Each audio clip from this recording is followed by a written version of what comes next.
הרי חמאס ניצח בבחירות בגדה, היו בחירות, וחמאס ניצח בכל מקום.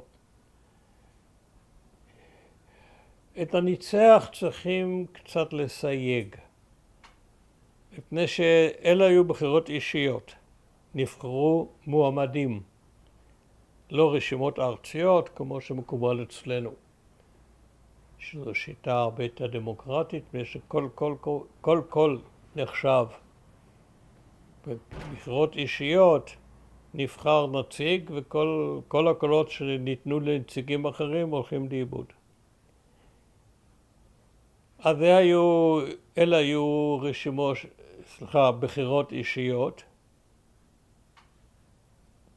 וזה לא שלפי מספר הקולות חמאס ניצח ניצחון מוחץ, אלא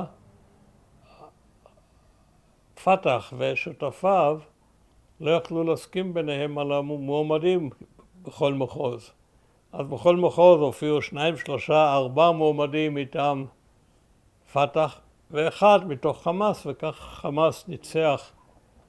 אני לא חושב שחמאס אי פעם היה לו רוב בעם הפלסטיני. אני מעריך על סמך שום דבר, אני מעריך שחמאס עומד בסביבות של 20% של הציבור.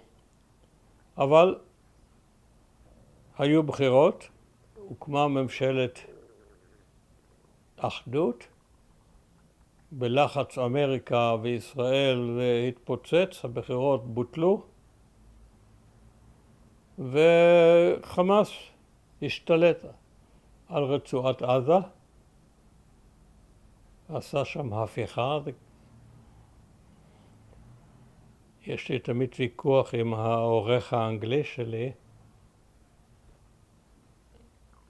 אנחנו לא יכולים להסכים על המילה, מה חמאס עשה שם. הפיכה נגד מי? נגד עצמם. הם ניצחו בבחירות.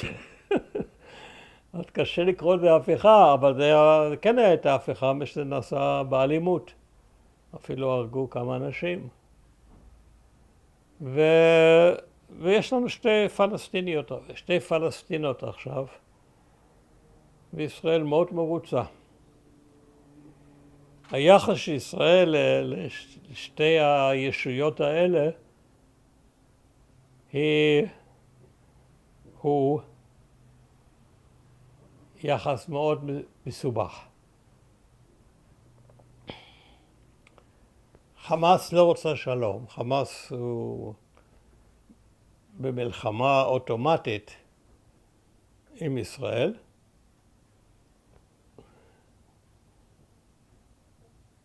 האסלאם עשה שלום הרבה פעמים עם מדינות לא אסלאמיות, אבל באסלאם יש בעיה עם שטח שהיה מוסלמי. שטח שפעם היה מוסלמי, לדת האסלאם קשה מאוד לוותר עליו. יש לי פה איזשהו ספר, אטלס מוסלמי, מסודר לפי מאות, מאה שישית, שביעית וכו', איפה שלט האסלאם. אתה רואה שכל הזמן הוא מתרחב עד לנקודה מסוימת, ואז האסלאם איבד שטחים, ספרד כולה, ויש לה בעיה תיאולוגית, אם מותר לעשות שלום, כנראה שלא, אבל אפשר לעשות הודנה במשך 1000 שנה, עוד 50 ו-50 ו-50 ו-50.